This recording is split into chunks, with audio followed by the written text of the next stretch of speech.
समाज एक ऐसा चीज है, इसको हमने ऐसा बना दिया है कि इनकी अपनी परिभाषा है, इनका अपना नाप तोल है। अगर आप इससे बाहर निकले हैं तो आपको निकलने नहीं देंगे। कि जैसे मान लो अगर आर्ट की पढ़ाई कर रहे हैं आप, तो आर्ट आपको सिखाया जाता है, बताया जाता है, मगर प्रैक्टिस तो आपको ही करना पड़ता है। बराबर। जिंदगी में अगर तुम्हें रास्ता नहीं मालूम है तो पूछने से मत घबराओ। वाह। नव रसों में मुझे लगता था सबको सो फेवरेट होना चाहिए वो है हास्य रस, यानी happiness is the main thing. But life में लर्निंग करते करते रियलाइज हुआ, पता चला कि सबसे महत्व की चीज़ होती है शांति। शांति का कलर होता है सफ़ेद। सो हम सब जानते हैं कि जब ये 7 रंग मिलते हैं, घूमते हैं, तब बनता है सफ़ेद रंग। आज हम अपने आप को समृद्ध मानते हैं ऐसे व्यक्तित्व के साथ होने से। वो व्यक्ति है विश्वा साहनी, जिनके आर्ट वर्क के एग्जीबिशन भारतवर्ष में अलग अलग शहरों में तो होते हैं, जैसे कि मुंबई, दिल्ली, बेंगलोर, शिमला और दुबई में भी। सो आइए उनकी जर्नी को जानते हैं और उनसे बहुत सारी चीज़ जो मैंने सीखी है आपको पहुंचाऊंगा थ्रू मास्टर टॉक्स।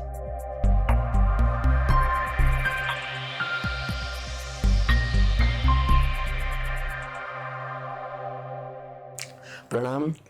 आज मास्टर टॉक्स में आप पधारे हैं तो हमने अपना मास्टर टॉक्स का ढंग और हमारे कपड़ों का रंग भी बदल के इनिशिएटिव लिया है। नहीं तो मैं यूजुअल पॉडकास्ट में वाइट एंड वाइट और उसके ऊपर मेरी कोटियाँ या वेस्ट कोट डालता हूँ, पर आज हमारा सौभाग्य है कि आप पधारे हैं तो हमें आप ही के क्रिएशन के साथ और आपके आर्ट वर्क के जो टूल्स हैं उसके साथ बैठने का मौका मिल रहा है। तो उसके लिए पहले तो धन्यवाद कि आज आप हमें अपना समय दे पाए।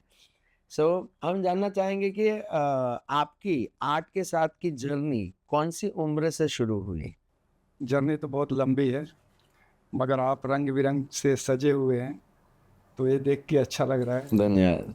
और जिंदगी के सारे रंग आप में हैं और हर इंसान में होना चाहिए। और जो जिंदगी का सफ़र है वो तो बहुत लंबा है।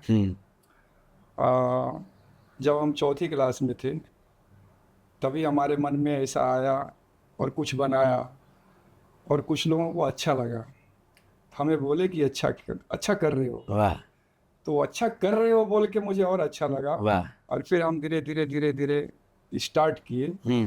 और फर्स्ट टाइम मुझे याद है, मैं तीसरी में या चौथी में था, मैंने एक छोटा सा ये था, जब हनुमान जी सीता जी को भेंट करते हैं जो अंगूठी, हाँ। वो अंगूठी भेंट करते हुए बनाया था। वाह। और लोगों ने बहुत सराहा। वाह। वहाँ से थोड़ा हमें भी खुशी हुई।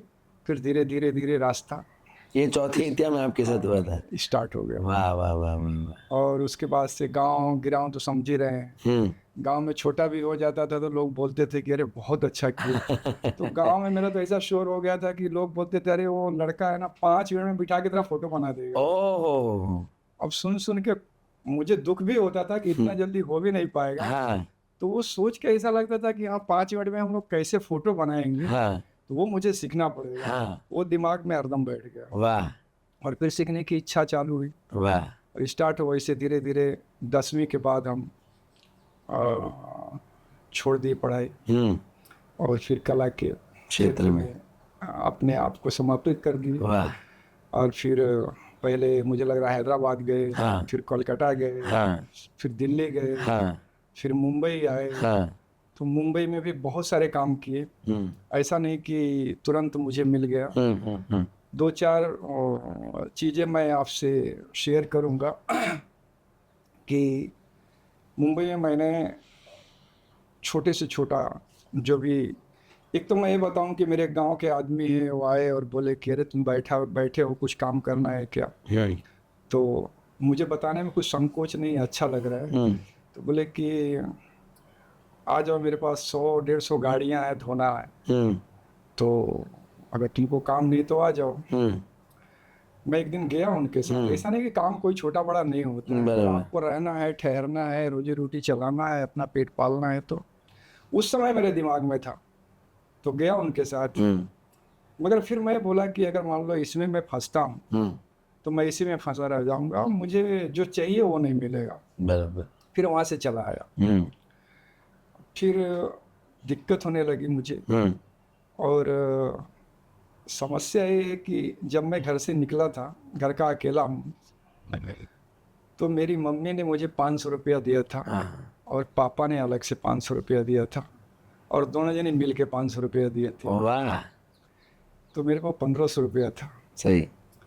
और मैं जब मुंबई आया तो जो लेके आया था, अभी वो नहीं रहे, मेरे आलम करके नाम था, दोस्त थे मेरे एकदम, हमारा घर उनका घर आजू बाजू में। तो एक दिन अचानक आए, बोले बाबू तेरे पास पैसे सब कुछ पड़ा है? तो ये सब पैसा तो आपका ही है। वो लेके चले गए और गए, उसके बाद से वो भाई लौटे ही नहीं। अब मुझे इतना दिक्कत हो गया कि खाने पीने का भी दिक्कत हो गया। और हम लोग रहते थे मदनपुरा में, अभी अवध पैलेस करके होटल है, उसके ही नीचे रहते थे, कोई घर वीर भी नहीं था, एकदम रोड पे ही रहते थे। अब उनको ढूंढ रहा हूँ, वो पैसा कहीं खर्चा कर दिए थे, शर्म के मारे आ नहीं रहे थे। और मेरा यहाँ एक मेरा बचपन का दोस्त मिला, अख्तर नाम था उसका, आया मिलने के लिए, सुना कि अरे यार कलाकार बाबू आया है। मैंने गांव में भी थोड़ा बहुत काम किया था, साइन बोर्ड वगैरह का। आया और उसने मेरा खाने वाने का इंतजाम किया। फिर एक दोस्त और मिला, वो लेके गया मुझे एक दुकान में, तो दौलत टाकीज है वहाँ पे, एक पेंटिंग की दुकान है, वहाब आर्ट करके। ये कहाँ? ये मुंबई में, Mumbai proper grand road. Grand road, अच्छा। हाँ। हाँ। और मैं रहता था मदनपुरा में। अच्छा। तो वहाँ पे गया, उन्होंने बाकायदे मुझे एक बैनर दिया लिखने के लिए, और बोला कि आप इसको लिख दो, तब तक मैं घर से होके आता हूँ। मैंने जैसा आया वैसा लिखा, मगर उस जमाने में मुझे 80 रुपया दिया था। वाह। और बोला कि बेटा मुझे अच्छा आर्टिस्ट चाहिए, आप काम चलाओ। तो मुझे खुशी हुआ कि काम चलाओ, इस बात का नहीं, मुझे ये खुशी है कि चलो मुझे 80 रुपया मिला। हाँ। अब मेरा 5-6 दिन का खर्चा निकल जाएगा।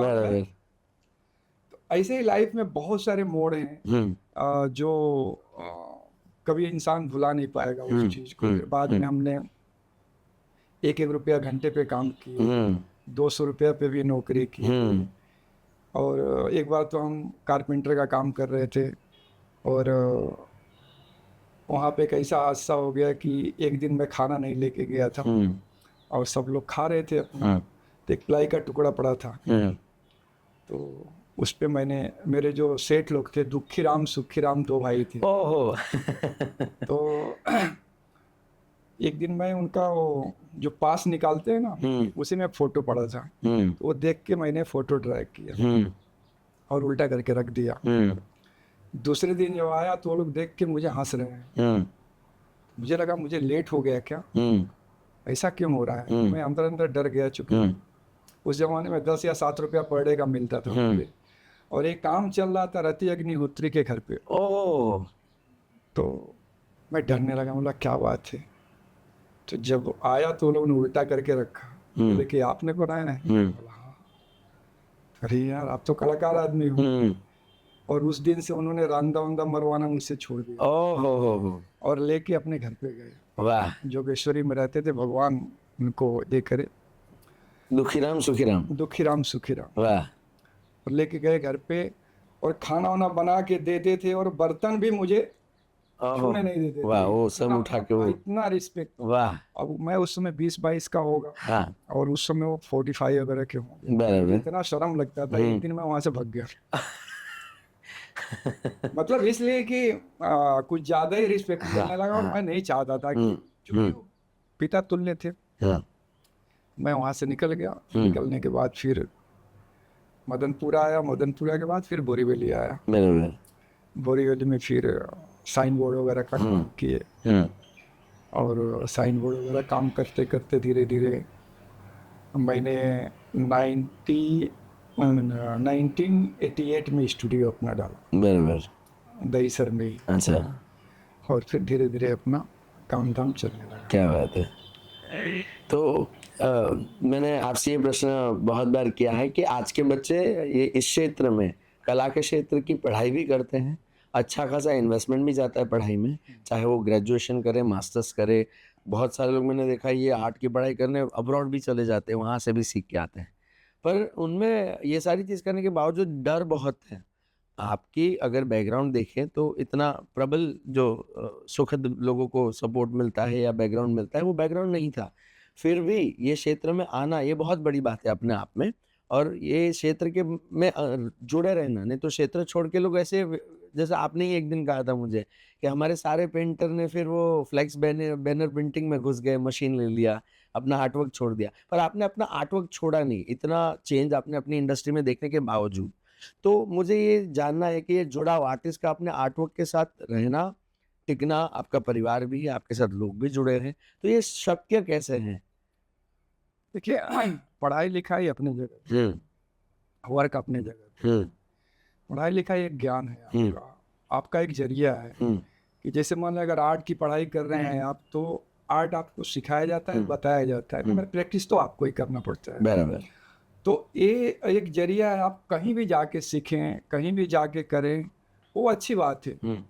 एजुकेशन लेना बहुत अच्छी बात है, उसके ऊपर कुछ नहीं होता है, मगर साथ साथ आपको प्रैक्टिकल करना भी बहुत ज़रूरी है। खाली थ्योरी से कुछ होने वाला नहीं। तो जब आप कहीं किसी फील्ड में जाते हैं, जहाँ भी जाते हैं, जैसे मान लीजिए आर्टिस्ट एक नदी की तरह होता है, उसके मन बचपन से ही चंचल होते हैं और वो बहना चाहता है। और आम आदमी एक तालाब की तरह रहता है कि वो चलो भाई एक जगह देख लिया और वो रुक गया, ठहर गया, उसके आगे कुछ करना नहीं है। मगर आर्टिस्ट का मन चाहे कौन सा भी आर्ट हो, सिंगर हो, म्यूजिशियन हो या कलाकार हो, यानी जो भी आर्ट का क्षेत्र है, तो उसमें क्या उसका मन बहुत चंचल होता है और वो चलना चाहता है, वो घूमना चाहता है, फिरना चाहता है, वो बहना चाहता है। वाह वाह। तो वो उसको बहना चाहिए, वाह। तभी तो वो देखेगा कि वहाँ क्या है, कहाँ टील है, पत्थर है, कहाँ से निकल के जाना है। तो जो मेरे कहने का मतलब कि पानी हरदम अपना रास्ता बनाता है, तो आपको खुद अपना रास्ता बनाना पड़ेगा। क्या बात है। कोई नहीं रास्ता बना के देगा। क्या बात है। अगर आपके राह में पत्थर है तो आपको खुद ही हटाना पड़ेगा या उसको छोड़ के रास्ता दूसरा अपनाना पड़ेगा। हाँ, ये है कि ज़िंदगी में कुछ ऐसे लोग भी मिल जाते हैं जो आपको रास्ता दिखा देते हैं, चलना खुद को ही है। मगर वो भी बहुत बड़ी बात है कि अगर 5 रास्ते हैं, उसमें से कोई आया और बोला कि ये रास्ता पकड़ लो, ये अच्छा है, आप उस पर चल दिए, तो अब समझिए बहुत बड़ा सौभाग्य है हमारा कि जो हमको बताया है कि ये रास्ता सही है। अच्छा, रह गया सवाल बच्चे लोग का। अभी बच्चे लोग में कैसा है कि बहुत जल्दीबाजी है। अच्छा। हाँ, कि मुझे जैसे हमारे आर्ट लाइन में जैसे BFA हुआ, MFA हुआ, तो उनको लगता है कि नहीं अब मुझे हुसैन जैसा बनना चाहिए, मुझे गौतमी जैसा बनना चाहिए, मुझे रजा जैसा बनना चाहिए। बाहर के आर्टिस्ट हैं, बड़े बड़े आर्टिस्ट हैं, जैसे रेम्ब्रेंट हुए और भी बहुत सारे हैं, नाम उतना नहीं ले पाऊंगा, बहुत कम। तो बनना चाहिए, सही बात है, मगर मुझे लगता है कि वो बच्चे लोग को पहले उनकी हिस्ट्री भी जानना चाहिए, पढ़ना चाहिए, उनकी स्टोरी भी। अभी जैसे मान लो हुसैन है, हुसैन साहब ने 70 साल स्ट्रगल किया। MF हुसैन साहब 2000 मतलब 1912 में शायद पैदा हुए हैं और उनको कामयाबी मिली है, वो भी छोटी मोटी, 1970, 1965 या 1960 में। तो कितना बड़ा स्ट्रगल रहा उनका लाइफ में। साइन बोर्ड लिखे, खुद घोड़ा उठाए, साइकिल पे रख के चले, मगर उनके दिमाग में ये था कि मुझे कुछ करना है। तो उनका जब हम हिस्ट्री पढ़ेंगे, उनको जानेंगे, तब हमको लगेगा कि जो हम इस फील्ड में कर रहे हैं बहुत कम है। और जितने भी बड़े लोग हुए हैं, चाहे कोई भी, चाहे मतलब किसी का भी देख लीजिए आप, नौशाद से लेके म्यूजिशियन में, या मदन मोहन का, या हमारे आर्ट लाइन में गायतुंडे जी का, या MF हुसैन का, या रजा जी का, जिनका भी देख लीजिए, लाइफ में बहुत सारा स्ट्रगल हुआ है और उनका सीखने के लायक है वो सब चीज़ें। एक्टर को भी ले लीजिए, जो भी बड़ा एक्टर है उनका भी जीवनी देख लीजिए, तो कहते हैं ना, अभी अमिताभ तो बहुत बड़े फैमिली से थे, वो इंदिरा गांधी जी का लेटर लेके आए थे फिल्मी दुनिया में, मगर फिर भी कोई प्रोड्यूसर ने खड़ा किया उनको, मगर नहीं, प्रकाश मेहरा ने शायद बुरे वक्त में उनको याद किया। वो ट्रेन वाला किस्सा उनका। हाँ, तो कब कौन सा वक्त आ जाए आपके लाइफ में वो जरूरी है, और उस पर अगर मुकम्मल आप चलने लगे तो मुझे लगता है लाइफ वही है। और आपको लाइफ में काम ही काम को सिखाता है और काम ही आपको बढ़ाता है। क्या बात है। तो सबसे ज़्यादा आपको सबसे ज्यादा ध्यान देने वाली चीज है कि जो आप कर रहे हैं वो करते जाओ, क्या बात, वाह, करते जाओ, आपको करना ही है। रह गया सवाल यहाँ पे तकलीफ है, मान लीजिए रोजी रोटी की बात है, फाइनेंशियल बात है, तो जैसे हम मान लीजिए 12वीं तक, ग्रेजुएशन तक हम पढ़ाई तो करते हैं, किसी तरह माँ बाप संभालते हैं, या जैसे भी कुछ बच्चे अपने आप खड़ा हो जाते और ग्रेजुएशन करते, खुद करते, और ज़्यादातर मोस्टली माँ बाप संभाल लेते हैं उनको। तो जब तक हम पढ़ाई करते हैं तब तक तो हमें आशा नहीं रहता है कि कुछ हमको मिलेगा, पढ़ने के बाद ही मिलेगा। हाँ, वैसे ही वर्क का भी है। हाँ, आप जब वर्क कर रहे हैं तो आप ये सोचो कि मैं सीख रहा हूँ, बराबर, मैं सीख के मुकम्मल जब मैं बन जाऊंगा कुछ लायक, जैसे कुछ लोग जो काम करते हैं उनके काम जैसा सिमिलर होने लगेगा, तो मुझे अपने आप पैसा मिलेगा। वाह, तो जो बीच का गैप है उसमें अगर आप सोचते हैं कि नहीं मुझे पैसा कमाना है, मुझे ये करना है, तो वो आपका मिस्टेक है, वो तो कभी भी नहीं होगा। बराबर, और हरदम आप यही सोचते रहोगे कि अरे मैं क्या करूं। मगर जब आप ये सोचे कि यार मैं तो आर्टिस्ट ही नहीं, मुझे पैसा कौन देगा, मैं एक जगह जब बन जाऊंगा तो अपने आप पैसा, तो पहले आप बनो, बराबर, फिर बाद में जो भी फाइनेंशियल, तो सबके साथ है वो, बच्चे लोग क्या कोई भी, आज भी जिंदगी गुजर जाती है, इंसान उस मुकाम पे नहीं पहुंचता है, मगर ये जरूरी नहीं है, कुछ तो मुकाम मिलता है। बराबर, तो आज की जो जनरेशन है उनसे मैं यही कहना चाहूँगा कि आप कर्म करो और करते जाओ। बहुत सारे मोड़ ऐसा आएंगे कि ऐसा लगेगा कि अब कुछ नहीं होगा, बोरिया बिस्तर बांध के भागना पड़ेगा, मगर नहीं, रुको, होता है, सब कुछ होता है यहाँ पे। मगर कहते हैं ना कि भगवान उसी का साथ देता है जो मुश्किलों का सामना करने के लिए पड़ा रहता है। अब समंदर है, उसमें आप डूबेंगे तो आपको डूबना तो पड़ेगा। जब आपको मोती चुनना है तो आप कितना देर तक डूब सकते हैं वो आपके ऊपर डिपेंड करता है। सही। साहब के एक उदाहरण से मैं कोरिलेट कर पाया कि मेरी भी पर्सनालिटी मैं मानता हूँ थोड़ी आर्टिस्टिक है। मैं ब्लेस्ड हूँ, मेरी जो धर्मपत्नी है उनमें भी वो आर्टवर्क है।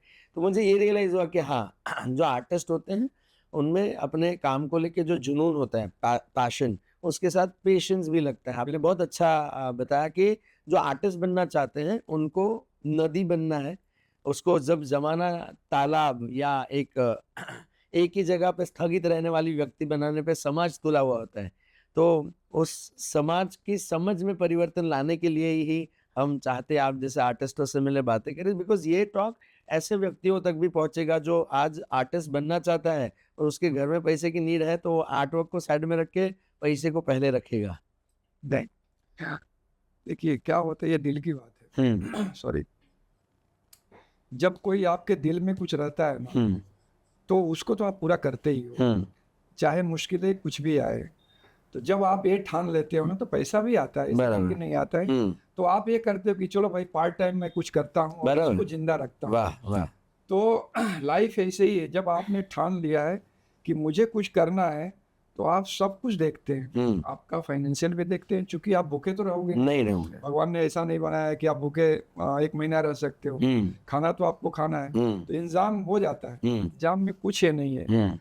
जब आपकी प्रतिज्ञा बोलते हैं उसको, अगर आपका कर लिए आपने प्रतिष्ठा, कोई एकदम आपने क्या बोलते हैं उसको, कि ठान लिया मन, तो आप पा सकते हैं। जब आपने ठाना ही नहीं, जैसे कहते हैं ना कांच तोड़ना है तो पूरा फुल मुट्ठी बंद करके मारो, या तो कांच टूटे या तो हाथ टूटे। हाँ, तो यही जिंदगी में है कि आप जैसे मान लीजिए अभी हमको दाइसर से ट्रेन पकड़ना, ट्रेन का टाइमिंग है, ट्रेन अपने लिए नहीं रुकेगी, तो या तो आप धीरे धीरे चलो या तो दौड़ के भाग के पकड़ो, वही आपके ऊपर डिपेंड करता है। कि सबसे पहले आपको टाइमिंग का देखना पड़ेगा कि हाँ भाई मुझे इतने बजे की ट्रेन है तो इतना बजे निकलना है और इतना बजे पकड़ना है। लाइफ में टाइमिंग का बहुत वैल्यू है। अच्छा, ये बहुत अलग बात है अपने मुद्दे से, क्योंकि ये मतलब टाइमिंग मैटर्स, बिग थिंग कि आर्टिस्ट के लिए भी, सबके लिए, हाँ, सबके लिए। जैसे मान लीजिए अभी हम लोग एक पेंटिंग बना रहे हैं, सही टाइम पे सही कलर नहीं दिए तो उसमें वो ब्यूटी नहीं आएगा। ये करियर को भी लागू पड़ता है ना। बिल्कुल। कोई भी चीज जब बनता है, जब बिल्डिंग ही बनता है, तो इसको सही समय पे इसको प्लास्टर पानी जो समय से नहीं दिया जाएगा तो वो उतना मजबूत नहीं बनेगा। तो यही बात पे मैं पूछूं कि अगर कोई व्यक्ति आर्टिस्ट का गुण रखता है, जैसे आपके बैकग्राउंड में खेतीबाड़ी था, आपके माता पिता खेतीबाड़ी से जुड़ाव रखते थे, आपका गांव का नाम बताइएगा सर। मेरे गांव का नाम मदनपुर है, हाँ। डिस्ट्रिक्ट देवरिया है, हाँ, उत्तर प्रदेश। तो आप वहां से बिलोंग करते हैं, आपके साथ पीढ़ी में कोई आर्टिस्ट नहीं था, आप पहली व्यक्ति हो जो अलग निकले। बिल्कुल। तो आपने अपने अंदर के जो पौधे को सही समय पे पानी देने का सोचा और माता पिता ने भी उसको सींचा सही से। तो यही चीज मैं आज के जमाने में भी पहुंचाना चाहता हूँ कि बहुत सारे ऐसे बच्चे होंगे जो अच्छे बैकग्राउंड से हैं। मुझे कभी कभी लगता है कि बैकग्राउंड में बहुत ज्यादा सपोर्ट होना भी कभी तकलीफ का कारण हो सकता है कि भाई बना बनाया बिजनेस है, क्यों आर्ट में जाना है। तो एक डॉक्टर के उदाहरण से मुझे किसी मेरे मेंटर ने बताया था कि एक न्यूरो सर्जन थे, सक्सेसफुल न्यूरो सर्जन, उनके भी बेटे को न्यूरो सर्जन बना दिया उन्होंने, क्योंकि वो साइंस में अच्छा था। पर न्यूरो सर्जन बनने के बाद भी उनको काम पसंद नहीं था, उनको भी आर्टिस्ट ही बनना था। तो एक समय ऐसा आया कि वो धीरे धीरे अपने पिताजी की मृत्यु का इंतजार करने लगे कि मेरे पिताजी की मृत्यु हो तो उनका जो व्यवसाय है वो मैं किसी को सौंप दूं, वो चलाए और मैं पूर्णतः अपने काम पे फोकस कर पाऊं। तो ऐसी परिस्थिति भी नहीं सूटेबल होती है, मुझे ऐसा लगता है। तो सही एज, जैसे आपका रिकग्नाइज कौन से चौथी स्टैंडर्ड में हो गया था कि आर्टवर्क से आपका लगाव है, ऐसे बहुत सारे लोगों को लेट भी रियलाइज, आप बहुत आर्टिस्टों से मिले हो जिनको रियलाइज लेट हुआ रहेगा। तो क्या करना चाहिए, चाहे अर्ली रियलाइज हो या 60 साल की उम्र में रियलाइज हो कि हम आर्टिस्ट हैं? देखिए, ये जो जो आपने बोला है ना, ये जो दिमाग में जो ज्योति जलती है, कब जलेगी इसका कोई एज नहीं है। आपको क्या कब पसंद आ जाएगा और कहाँ किस रास्ते पे चलेंगे इसका कोई ये नहीं है, इसका कोई लिमिट नहीं है किस एज में आएगा। मगर मोस्टली आप जब 15 या 14-15 की एज में होते हैं ना, तो आपका माइंड एकदम कोरा कागज की तरह होता है। बराबर। और बहुत सारी चीजें आपके सामने आती हैं, अच्छी बुरी बहुत सारी चीजें आती हैं, मगर उसी में आपके दिमाग में आ जाता है कि हाँ मुझे ये अच्छा लगता है और ऐसा लगता है कि नहीं मुझे ये बनना है। 20 साल की एज में मान लीजिए आप पढ़ाई वगैरह कंप्लीट किए तो आपके दिमाग में वो रह जाता है, वो जो उसको अगर एक बोलें कि नहीं, वो जो कीड़ा है, कीटाणु है, वो रह जाता, हरदम आपको काटता है बराबर कि मुझे ये बनना है। जैसे मान लीजिए आपने बोला कि वो डॉक्टर बना दिए, तो ऐसा तो बहुत है। अगर एक कलाकार है, इसके अंदर एक कला अगर अंदर पहुंच गया है और वो बनना चाहता है, तो अगर उसको वो चीज नहीं मिला तो उसमें बहुत सारी विकृतियां आ जाती। जैसे हिटलर थे, तो अभी हिटलर एक कलाकार बनना चाहते, मगर उनको मौका नहीं मिला, घर वाले नहीं बनने दिया, तो बहुत सारी विकृतियां आ गई। तो ऐसा ही होता है कि अभी बच्चा, जैसे मान लो अभी मेरा है, मेरे माँ बाप पढ़े लिखे नहीं थे, मगर उनको शौक था कि मेरा बच्चा जो कर रहा है सही कर रहा है, और उनको खुशी था इस बात का कि मैं जहाँ खुश हूँ वहाँ वो लोग खुश हैं। क्या बात। तो बचपन में मैं बताऊं, उस समय मुझे लग रहा है 5 या 10 पैसा किलो टमाटर होगा, ठीक है, और आलू 20 पैसा किलो होगा। हमको मम्मी 5 रुपया देती थी, 1.25 रुपये में पूरा एक हफ्ते का बाजार हो जाता। वाह वाह, ठीक है। और उसमें से जो पैसा मैं 5 रुपया अगर खर्चा भी कर दिया, कभी गलती से समझो किसी दोस्त को दे दिया, या कभी कुछ अलग जगह खर्चा हो गया, तो कभी मम्मी ने या बाबूजी ने बोला नहीं कि कहाँ खर्चा किया, क्या था, नहीं ये क्या है, पागल है, उस या पेंसिल लेगा या कलर लेगा या लेगा, उसके साथ क्या करेगा। तो उनको एक चीज दिमाग में था कि मेरा लड़का जहाँ जा रहे उसका जो मन है मिल जाए। वाह वाह वाह, ये दिमाग में था। क्या बात है। तो घर वाले का, जैसे मान लीजिए आप कोई भी बच्चा कुछ बनना चाहता है, उसमें अभिभावक जो माँ बाप का ये होता है, बहुत बड़ा हाथ रहता है। उनको प्रोत्साहन देना चाहिए कि भाई तू कर रहा है ना, चल पढ़ाई करके तू कर। क्योंकि आज के भाग दौड़ में ना, जो कलाकार मूड के लोग होते हैं, थोड़ा सा सेंटिमेंटल होते हैं, उनको कुछ बातें ऐसी लग जाती है, नहीं है दिमाग से।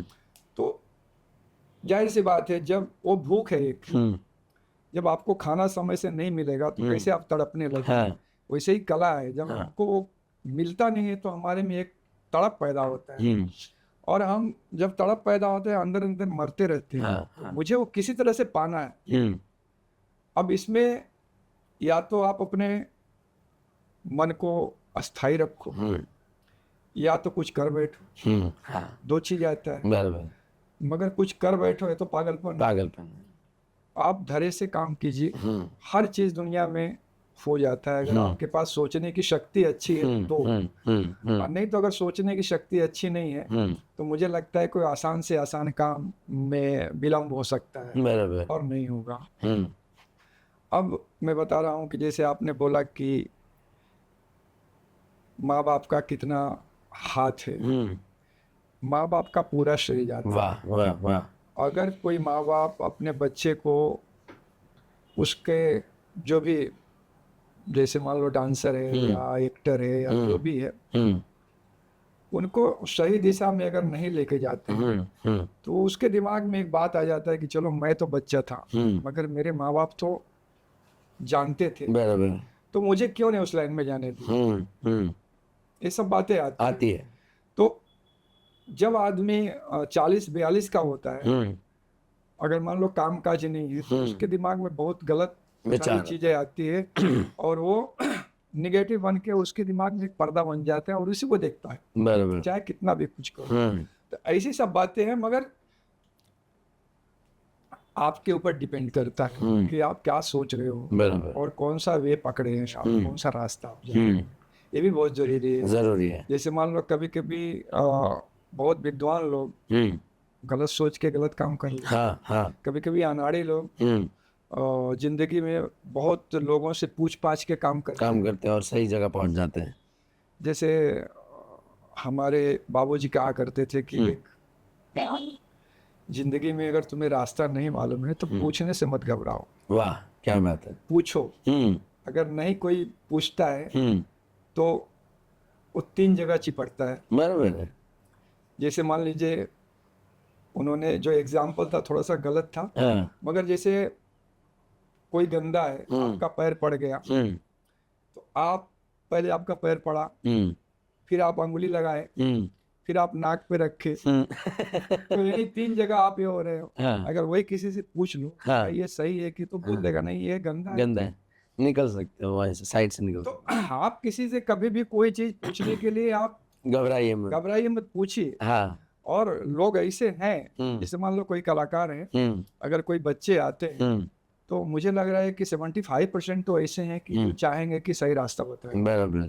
बहुत कम लोग हैं, वो कलाकार है ही नहीं। जो ऐसे हैं वो कलाकार नहीं है, बिजनेसमैन ही है, कुछ उनका अलग होगा। मगर जो अच्छे लोग हैं वो अपने पूछने वाले से बढ़िया से बताते हैं कि उन्होंने स्ट्रगल देखा है, तो वो नहीं चाहते कि दूसरा बच्चा हमारे जितना स्ट्रगल। वाह वाह वाह। तो अभी तक की जो हमारी पॉडकास्ट में लर्निंग हुई है उसको मैं रिकैप कर लेता हूँ अपने लिए। सबसे पहले आप जो आपने कहा वो मैंने ऐसा दिल में रख लिया कि कोई बच्चा जो आर्टिस्ट बनना चाहता है, पहले उसको अपने काम की जो तारीफ मिले उससे करियर सिलेक्शन में एक हेल्प मिलती है, जो आपको चौथी इतिहास में मिली थी। फिर आपने वो एक लर्निंग को भी बहुत अच्छी तरह से लिया कि ये व्यक्ति 5 मिनट में कैसे बना सकता है, तो आपने उस स्किल पे ध्यान दिया। तीसरा आपने चीज ये कही कि अगर आर्टिस्ट बनना है तो नदी जैसा बनो, तालाब बन गए तो फिर आर्टिस्ट नहीं रह पाओगे। तो आज के ज़माने में भी जो आर्टिस्ट बनना चाहता है उसके एटीट्यूड में वो नदी बनना, फ्लो करते रहना, वो बहुत ज़रूरी है। और तीसरा, अगर किसी व्यक्ति के घर पे एक व्यक्ति को लेके जंग हो रही है, मतलब उसके अंदर का आर्टिस्ट जिंदा है जो आर्टिस्ट बनने नहीं दिया जा रहा है, तो वो भी भले वर्ल्ड वॉर ना करे पर वॉर तो करेगा, रिबेल तो बनेगा ही, है ना। सो कोई भी आर्टिस्ट को आर्टिस्ट बनने के लिए सबसे पहला हम कहते हैं इंग्लिश में चैरिटी बिगिंस एट होम, तो ऐसे clarity also should begins at home. तो जैसे आपको आपके माता पिता का और आपके सब समाज वालों का सपोर्ट मिला, ऐसे मैं प्रार्थना करना चाहता हूँ कि सारे आर्टिस्टों को मिले और हमें आप जैसे बढ़िया आर्टिस्ट मिले, बढ़िया आर्ट वर्क मिले। और मैं मानता हूँ कि भारत में रहने वाले लोगों को भाव, राग, ताल और कलर की समझ होनी चाहिए। मैं 2018 में आपसे जुड़ पाया और आपने जैसे पूछा ना प्रश्न पूछने चाहिए, तो मैं ऐसे एकदम बाल सहज होकर आपके पास आया था सर जी हमारे पास एक हमारा ड्रीम है कि मुझे 108 करोड़ लोगों तक पहुंचना है, और एक एक पेपर पे A4 साइज पे ऐसा मैं खड़ा हूँ और ऐसे बहुत सारे लोग बनाए थे। तो आपने मेरी झूठी तारीफ कर दी थी कि ये बहुत बढ़िया है, आप हमसे क्यों बना रहे हो? तो बोला नहीं सर आप बनाइएगा, और आपने मुझे कहा था कि बच्चा इसमें इतना एक ये चीज़ लगेगी तो शायद आप ना भी बोल दोगे। आपने ये भी मुझे बोल दिया था कि इसमें जो पेंटिंग बनाने में चीज़ें लगेगी उसके लिए आपका मन आपको शायद ना भी बोल दे। तो तभी मैंने ठान लिया था कि मन पहले ना बोले, मन तो मैं बना के आया हूँ। तो इस तरह से हमारा जुड़ा हुआ, और लोगों को बताते हुए बहुत खुशी होती है कि शादी करके गुरुद्वारा में मैं और मेरी धर्मपत्नी घर पे नहीं गए थे, आपके आर्ट स्टूडियो में आए थे, और वो पिक्चर भी बड़े प्यारे आए थे आपके साथ। तो आज हमारा घर भी संपूर्णतः 30 से भी ज़्यादा पेंटिंग से भरा पड़ा है। उसमें से 14-15 पेंटिंग आपके और सोनू गुप्ता सर के हैं। सो अगेन तहे दिल से धन्यवाद कि हमारे घर को इतना बढ़िया से सजाने के लिए। आज हमारे घर में जो शांति है, वो आपसे आती है। उसका एक कारण है कि हम साइंस में एक एक्सपेरिमेंट करते हैं, जो जानी वाली पिनाला विबग्योर यानी सतरंग कलर जो होते हैं, वो कलर को राउंड में घुमाते हैं तो एक वाइट कलर दिखता है। तो आज हमारे घर पे भी हम घूम के जो मल्टीपल कलर्स देखते हैं, सो मन को शांति मिलती है। और हमारी चाहत है कि हमारे जैसे अनगिनत लोग आपको मिलना चाहते होंगे, आपसे बैठ के बात करना चाहते होंगे, आपके आर्टवर्क को जानना चाहते होंगे, खरीदना चाहते होंगे, तो उसके लिए वो कैसे जुड़ पाए। जैसे मेरे लिए तो आपके स्टूडियो के बाजू में मेरा एक मित्र था गोविंद, उसके कारण मैं जुड़ पाया। सो ऐसे अनगिनत लोग भी आर्ट के लवर हैं, वो कैसे आर्टिस्ट को अप्रोच कर पाते। जरूरी नहीं आर्टिस्ट वही होता है जो आर्ट वर्क खुद बना पाए। मेरे जैसे भी लोग हैं जो आर्ट के लवर है, तो आपके पास आते हैं, चर्चा करते हैं, सीखते हैं, आर्ट वर्क खरीदते हैं। तो आज आपने भी एक चीज ऑब्जर्व की होगी, आर्ट वर्क खरीदा बहुत कम जा रहा है। मान लीजिए ये तो अभी मार्केट है, और मार्केट में कैसा है कि जो दिखता है वो बिकता भी है, नहीं भी बिकता है। वो देखिए दो लाइन है, जैसे एक तो आर्टिस्ट होता है और एक आर्ट लवर होता है, और एक गैलरी होती है, और एक बिजनेस होता है। तो कोई भी चीज़, जैसे किसान मेहनत करता है, अनाज ये करता है, फिर उसको वो चीज़ वहाँ पे नहीं मिलता है, कभी कभी वो बड़े लेवल पे हो जाता है तो वो चीज़ उसको हासिल हो जाता है। ऐसे ही आर्टिस्ट का है। अभी मान लो आर्टिस्ट है, गैलरी लोग उस अच्छा मिल जाती है या नहीं मिल जाती, उसके ऊपर डिपेंड करता है। जैसे एक एक्टर है, वो एक्टर कुछ नहीं है जब तक उसको कोई बड़ा प्रोड्यूसर ना मिले। तो उस कला दिखाने का एक आपके पास जगह होना चाहिए कि आप दिखा सकते हो कि मेरे अंदर ये गुण है। तो जैसे आर्टिस्ट को एक ऐसा प्लेटफॉर्म चाहिए कि वो अपने को बता सके कि मेरे अंदर ये चीज़ है। तो कोई भी आर्टिस्ट अपने आप नहीं बनता, उसको कोई ना किसी का सहारा चाहिए। तो हम लोग को ऐसे भी लोग हैं जो सहारा दे रहे हैं, और जिसको ढूंढना है वो ढूंढ लेता है। कोई अभी तो ढूंढने के बहुत सारे जरिया हैं। पहले जमाने में तो कुछ नहीं था। समझिए हमको एक अगर कोई फोटो भी देना है तो हम लोग बॉम्बे निकल जाते थे फोटो देने के लिए। और अब तो मान लीजिए मेल है, ईमेल है, व्हाट्सएप है, दुनिया भर का है। तो मगर जो वो मजा था चल के जाने में, और एक आर्ट वर्क मान लीजिए कुछ बनाए उनको दिखाने में कि हाँ भाई देखो मैंने किया है, वो एकदम अलग क्रिएशन था। मैं लोगों से, आपसे या किसी से ये कहना चाहूँगा कि गूगल पे और सारी चीज़, बहुत सारी चीज़ मिलती है, देखो। मगर जब आप कुछ सोचते हो तो मन के अंदर से सोचो। जैसे मान लीजिए कोई राइटर है, वो सारी बुकें पढ़ता है, मगर वो जब लिखता है तो वो अपने जीवन की बात लिखता है, अपने जीवन की बात लिखता है, तभी नया लगता है। तो जो भी आर्टिस्ट है, कोई भी हो, कि मैं हूँ, तो मान लो मैं भी अगर कुछ क्रिएशन करना चाहूँ तो दुनिया में इतना क्रिएटर लोग हैं। तो मुझे लगता है कि जब मैं अपने आप को देखता हूँ तो मुझे लगता है कि मेरे में ही असीम दुनिया भर की कहानियाँ हैं। क्या बात। तो मैं क्यों ना अपने, तो मुझे लग रहा है कि जितने भी बड़े बड़े लोग हैं, जितने भी हैं, वो अपने आप से ही लेते हैं। और हर इंसान अपने आप में ही वो क्रिएट करता है, देखता बहुत कुछ है। जैसे मान लीजिए कोई बच्चा है, अगर रफ़ी साहब का गाना गा रहा है तो धीरे धीरे पूरी जिंदगी तो गाएगा नहीं, नहीं। मगर वो सीखेगा। तो सीखने का तो कोई उम्र नहीं होती है, सीखने की तो पूरी जिंदगी पड़ी है। बराबर। मगर एक बार ऐसा आता है कि यार मेरा क्या है, मेरी आवाज का क्या है। मैं पूरी जिंदगी रफी साहब का गाना गाऊंगा, मैं पूरी जिंदगी किसी ग्रेट मास्टर का कॉपी करते बैठूंगा, कि मैं कुछ अपना करूंगा जिससे मेरी पहचान अलग से। तरह तरह की बातें, कुछ लोग कॉपी करते करते पूरी जिंदगी गुजर जाती है, अपने उसमें ही खुश हैं। कुछ लोग सोचते हैं कि अरे यार मैं कुछ क्रिएशन करूं, और उसमें भी खुश हैं। कभी कभी क्रिएशन करने के बाद वो उनका नहीं कुछ हो पाता है तो थोड़ा दुखी है, मगर फिर भी खुश है कि नहीं, मैं करूंगा। बिके या ना बिके वो तो अलग की बात है, और सोचना भी नहीं चाहिए। अभी जैसे मान लीजिए एक बार 2012 में मेरा शो हुआ था, तो बहुत भव्य शो हुआ था, बड़ा सा हुआ था, अच्छे अच्छे लोग आए थे। ये कौन सी गैलरी में किया था? जहांगीर आर्ट में। तो ऐसा लगा था कि उतना खर्चा मैं कभी नहीं किया था, और बहुत ज़्यादा खर्चा किया, और नतीजा ये हुआ कि वहाँ एक भी पेंटिंग नहीं बिका। 2012 की। 2012 की। मगर आने के बाद 10-12 दिन के बाद धीरे धीरे वही क्लाइंट लोग आए, कुछ उसमें से आए, कुछ अलग से। तो हम जब ये सोचते बैठे कि यार मेरा कुछ नहीं हुआ, तो अब मैं हौसला पस्त हो गया और आप बैठ गए, तो ऐसा नहीं होना चाहिए। आपका पेंटिंग या कोई भी चीज क्रिएशन, उसका एक समय आता है, और एक दिन आपका किया हुआ काम कभी व्यर्थ नहीं जाता। एक बार मैं एक बात बताता हूँ, 2006 की बात है। हमारे पास एक क्लाइंट आए, अभी मेरे दोस्त हैं, नाम ले लूंगा मैं उनका। तो आए और मुझसे एक पेंटिंग लिए, और पेंटिंग लेने के बाद एक छोटा सा पेपर का टुकड़ा वहाँ पड़ा था। तो टुकड़ा देखे बोले कि अरे ऐसा और है क्या? तो मैं बोला क्यों? नहीं मुझे चाहिए। तो वो तो मेरे लिए बेकार था। तो मैं बताया ना आपको, आर्ट और आर्ट लवर दोनों में दोनों की सोच सिमिलर होती है, मगर डिफरेंट बहुत होता है, एटीट्यूड में, अप्रोच में अलग है। तो बोले कि सानी जी ऐसा कितना होगा आपके पास? ढूंढो। मैं ढूंढा, ढूंढते ढूंढते 12-14 पीस मिला, फेंका हुआ ऐसे बेकार में। तो बोले इसका कितना लोगे आप? मैं बोला आपको जो मर्जी दे दो। ये तो मेरे लिए बेकार है। उस जमाने में उन्होंने एक चीज का, एक आर्टवर्क का 18,000 रुपये था। ओहो, 2006। वाह। कुछ 1,20,000 रुपया उन्होंने दिया था। ओहो। तो मैं यही बोलता हूँ, जो भी बच्चे लोग हैं या कोई भी है, कि आप जो कुछ करके रखते हो उसको रखो।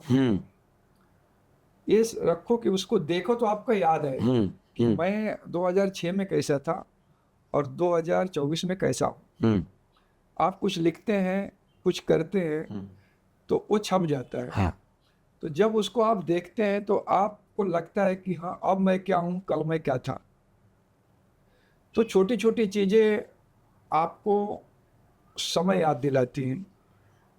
कहते हैं ना कंटेम्प्रेरी आर्ट भी होता है, तो वो आपको समय बताता है, और आर्ट एक समय ही है। बराबर। जैसे मान लीजिए आज 2012 में मैंने कुछ सब्जेक्ट बनाया, या 2024 में मैंने कुछ किया है, या 2020 में मैंने कुछ किया, तो जाहिर सी बात है उसकी छवि हमारे पेंटिंग में आ जाती है। उसको देख के बोल सकते हैं कि यार समय हमारे देश में कोरोना था, ऐसा था, वैसा था, तो कुछ कुछ चीजें आ जाती है।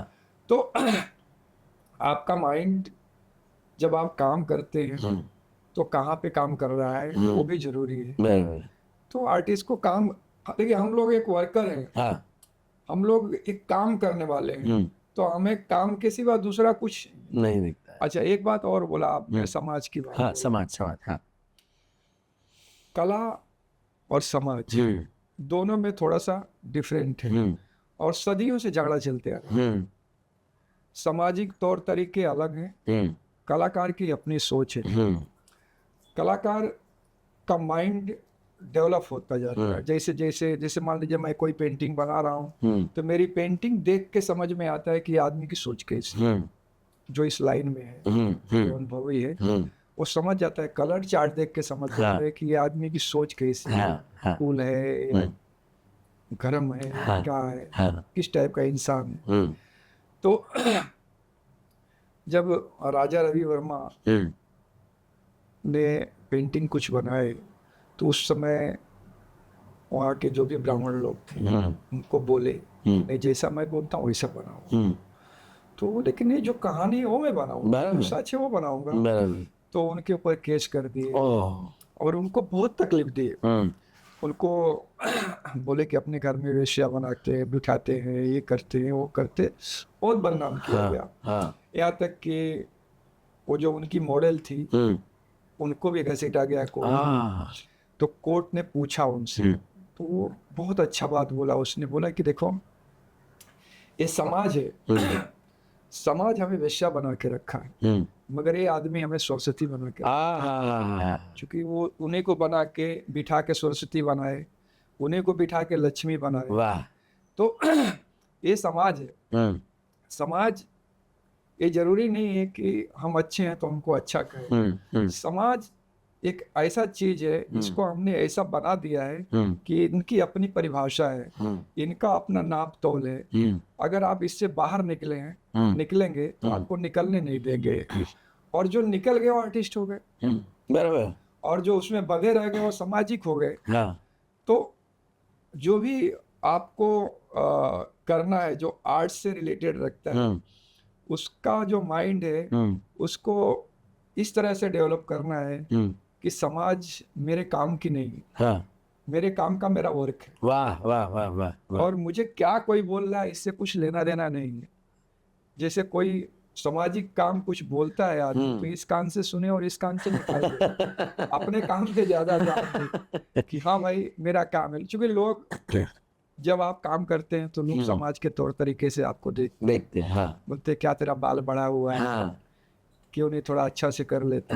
और जब मैं काम में लगा हूँ तो मुझे काम पे मेरा ध्यान है, बाल पे नहीं है। वाह वाह। तो तरह तरह की बातें आएगी। तो मान लीजिए मैंने बोला मगर आपको ऐसे लोग भी मिलेंगे, आपके दोस्त यार मिलेंगे, आपके अपने चाचा मामा काका ऐसे लोग मिलेंगे जो बोलेंगे उनके लड़के इतना कमा रहे हैं तू क्यों नहीं कमा रहा।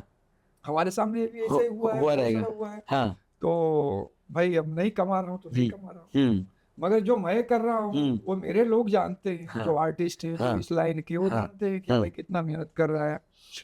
तो जब आप अपने लाइन में रहते हैं, अपने लोगों के इसमें रहते हैं, अपना परिवार है जैसे आर्ट और आर्ट लवर, तो जब उसमें रहते हैं तो आपको लगता है कि मैं मेहनत तो कर रहा हूँ और मुझे मिल भी रहा है। मगर वही आप समाज में जाते हो तो समाज की तरह तरह की बातें हैं कि तुम कुछ कमाए नहीं, कुछ बनाए नहीं।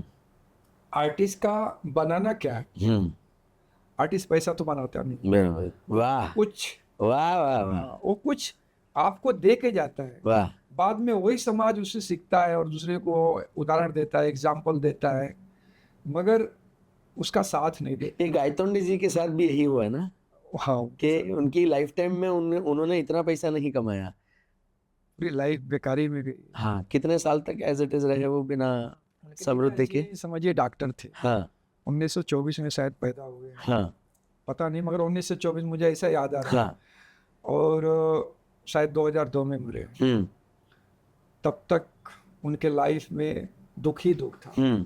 शादी वगैरह तो खैर आर्ट के लिए ठीक है, शादी ब्याह है, मगर जमा तो ठीक है, नहीं जमा तो कोई आर्ट थोड़े छोड़ देगा। तो उनके पिताजी भी डॉक्टर थे, वो नहीं चाहते थे कि ये जे में एडमिशन ले, वो चाहते थे डॉक्टर बनाना, मगर वो नहीं बने। मुझे उनको आर्टिस्टिक बनना था, और उन्होंने कठिन तपस्या किया।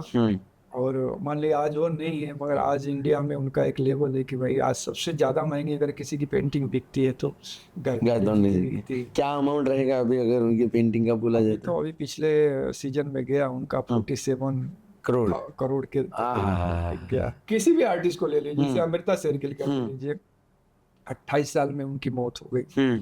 और मौत भी हम लोग ऐसा बोला जा रहा है कि उन्होंने मौत को चुन लिया। अच्छा। क्योंकि उनके साथ भी बहुत सारी चीजें हुई, और जो सामाजिक चीजें ऐसी हुई जो उनको घायल कर दी। आर्ट कैसा है कि आर्ट सबके समझ में नहीं आते। कुछ लोग हैं जिनके समझ में आता है, वो आपकी वाहवाही करते हैं और जानते हैं कि ये बच्चा अगर बढ़ रहा है तो उसको बढ़ने दो। समाज में 100 लोग में 1000 लोग में एक आदमी ऐसा मिलता है जो कहता है कि बेटा तू आगे बढ़। क्या बात। जैसे अभी एक बहुत बड़ा, अभी धीरे धीरे बच्चा है, बड़ा शायर बन रहा है। उसके पिताजी डॉक्टर थे। तो मैं गांव में जाता रहता हूँ, तो हमसे मिले एक बार, हम लोग तो फेसबुक पे मिले, एक ही गाँव के। हाँ, नाम ले सकते हैं उनका? शाद नाम है। शाद। हाँ, हाँ। अच्छे शायर हैं, आप हाँ। देख सकते हैं। हाँ। तो हम लोग फेसबुक पे मिले और बात करते करते पता चला कि मैं भी मदनपुर का हूँ। तो मैंने बोला यार आप भी मैं भी तो मदनपुर का हूँ। हाँ। तो गांव में गया तो मैं किसी से पूछा कि यार ये लड़का मदनपुर का है, कहाँ है? तो किसी ने बोला रे डॉक्टर मुश्ताक के बच्चे हैं। ओहो। अच्छा। तो फिर मिले तो उनके पिताजी से भी मिले। उनके पिताजी भी हमको जानते ही थे, चूंकि हमसे सीनियर थे। हाँ। तो हमसे काफ़ी सीनियर थे। तो मिले तो एक दिन मुझे बुलाया उनके पिताजी और बोले कि मेरा एक ही लड़का है और देखिए ना उस शायरी वायरी में लगा हुआ है। हाँ। मैं चाहता हूँ कि वो डॉक्टर वगैरह बने और थोड़ा सा देखे। हाँ। तो मैं कुछ देर तक सोचने लगा कि ये सवाल मेरे सामने बहुत बार आया होगा। आज वो शायर बनने का, बहुत बार पेंटर बनने का, आर्टिस्ट बनने का, डांस करने का, बहुत सारा। मैं उनको वही बोला कि देखिए एक ही बच्चा है आपको, आप चाहते हैं डॉक्टर बनना, अच्छी बात है, मगर किसी को सोच के नहीं बनाया जा सकता। आया आप जो कर रहे हो करने दीजिए, भगवान के दया से आप एकदम संपन्न है। हाँ। कोई चीज की तकलीफ नहीं है, आप दे दीजिए उसको, शायरी करने दीजिए और बोलिए डॉक्टरी भी पढ़े। वाह। तो बोले हाँ यार ये तो अच्छी बात है, मैं इतना सोचा नहीं। हाँ। तो अभी देखिए वो बच्चा शायर भी है। कुमार विश्वास ने उसके शायरी का बहुत तारीफ किया। हाँ। उन्होंने बजरंगबली के ऊपर कुछ शायर वाह। लिखा है। वाह। तो देखिए मतलब कहने का मतलब ये है कि अभी वो शायरी भी कर रहे हैं। अभी उनका शायद MBBS वगैरह भी हो गया वाह। और डॉक्टर का भी खिताब मिल गया उसको। वाह। वाह। तो मेरे कहने का मतलब है कि जो भी माँ बाप हैं वो बहुत ज़्यादा ये नहीं होना चाहिए कि भाई मेरा लड़का क्या करेगा क्या करेगा। समय पे आप उसको सही दिशा में लेके जाएं। अगर मान लीजिए वो आपको लगता है कि मेरा बच्चा कहीं इधर उधर हो रहा है तो अपने दोस्त यहाँ से संपर्क करिए। आपके 8-10 दोस्त से पूछिए, कोई भी तो आपके पक्ष में बात करेगा। उसको समझिए कि हाँ बच्चा सही है, क्या है, क्या नहीं। तो इस तरह से बच्चे को अकेले मत छोड़िए। बराबर। अगर वो अकेले रहेगा तो आपसे नहीं पूछेगा, फिर किसी गैर से पूछने जाएगा। वो गैर कैसा होगा, अच्छा रहेगा कि बुरा रहेगा, उसको सही रास्ता बताएगा कि नहीं बताएगा। मगर माँ बाप तो अपने बच्चे को तो हरदम अच्छा ही रास्ता बताएंगे। तो कहने का मतलब क्या है कि तो इस उदाहरण में ये जो डॉक्टर साहब थे उन्होंने आपसे बात की, वो बहुत बड़ी घटना बनी शाद साहब के लिए। या मैं चाहता हूँ कि हर कोई व्यक्ति की लाइफ में ऐसे फिलोसोफर हो। एक कहानी याद आ रही है इसके ऊपर से, मैं शेयर करना चाहूँगा कि एथेंस, ग्रीस का शहर एथेंस में एक बहुत बढ़िया पेंटर थे। उन्होंने एक सामाजिक स्तर पे एक एक्सपेरिमेंट करने का सोचा, सोशल एक्सपेरिमेंट। उन्होंने अपना एक आर्टवर्क लिया और एथेंस के नगर के बीचों बीच एक बड़ा सा झाड़ था, वहाँ पे एक हल्का सा कील ठोक के अपना पेंटिंग लगा के नीचे उन्होंने शाही रख दी और पेंट ब्रश रख दिया और नीचे इंस्ट्रक्शन लिख दिया कि इस पेंटिंग में जहाँ कहीं भी गलती दिखे ये कलर से एक छोटा सा हल्का सा क्रॉस कर दीजिएगा। तो दूसरे दिन जब अपना पेंटिंग देखने गए पता चला पूरा पेंटिंग क्रॉस क्रॉस क्रॉस से भरा था। यानी समाज में जिन जिन लोगों को गलती दिखाई दे रही थी उन्होंने वहाँ पे गलत कर दिया था। तो बड़े मायूस होके अपने मित्र के पास, आपने जैसे कहा मित्र होने चाहिए, नज़दीकी लोग होने चाहिए, तो वहाँ उनके मित्र थे जो बड़े भी थे उनसे उम्र में, पिता तुल्य भी थे। तो उनसे कहा कि मेरी पेंटिंग में इतनी खामियां लोगों ने निकाली है। मतलब पेंटिंग में खामियां नहीं है, आपने उसके नीचे जो लिखा है उसमें खामी है। आप एक काम करें, वही पेंटिंग वापस बना के मुझे दीजिए हूबहू या तो उससे इर्द गिर्द का।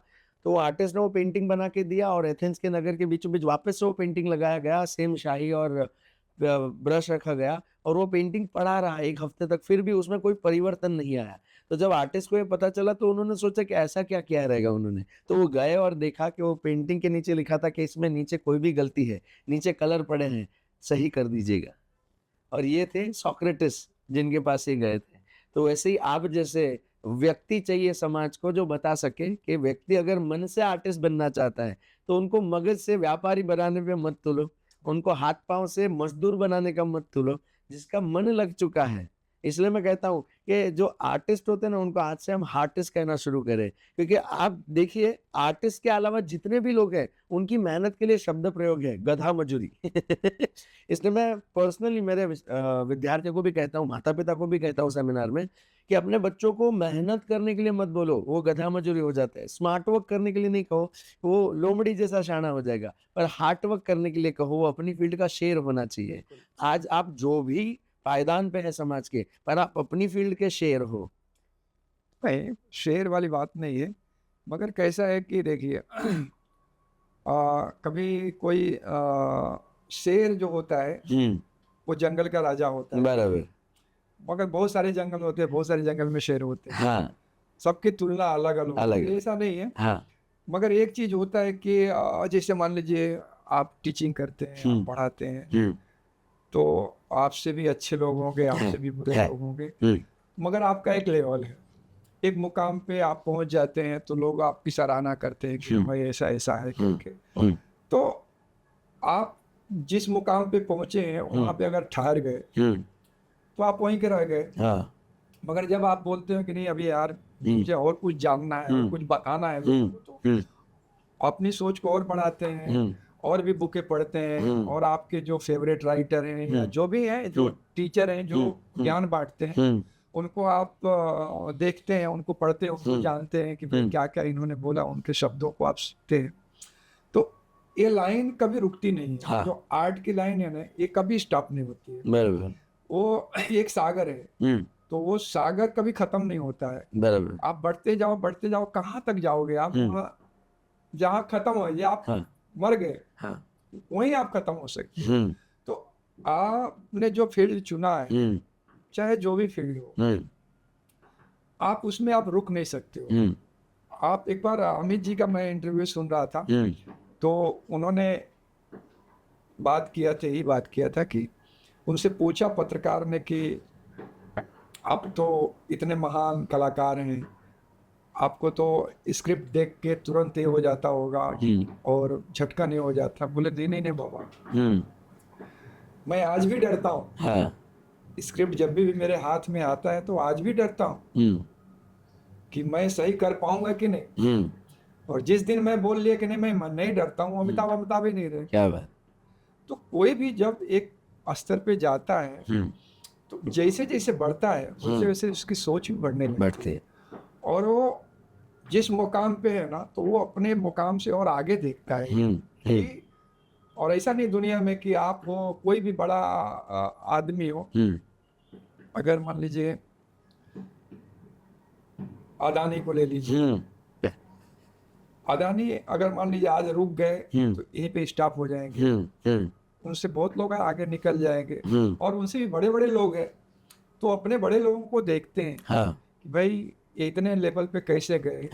या सबका अपना अपना काम करने का ढंग होता है, ये तरीका तो अलग अलग है। जैसे मान लीजिए अपना अपना मीडियम होता है काम करने का, अपना अपना ढंग होता है, अपना अपना सबका ये होता है, मगर टारगेट एक ही होता है। बराबर। जैसे मान लीजिए जो बिजनेसमैन है उसका टारगेट रहता है कि भाई मुझे पैसा कमाना। बराबर। एक बिजनेसमैन होता है कि मुझे पैसा कमाना है और समाज को सुधारना है। बराबर। अच्छा, एक बिजनेसमैन होता है कि चलिए मुझे कमाना है, अपने घर परिवार को देखना है। तरह तरह की बात है। आर्ट लाइन में भी ऐसा ही एक आदमी ये होता है कि मैंने इतना मेहनत किया तो आने वाले कोई पीढ़ी को इतना मेहनत न लगे, इस चीज को इतना सरल करना। और जो हमारा समाज है, जो मान लीजिए जो आर्टिस्ट बनने के लिए जो बच्चे व्याकुल हैं, जो नहीं कुछ कर पा रहे हैं, उनके लिए कोई अच्छा रास्ता चुन लो।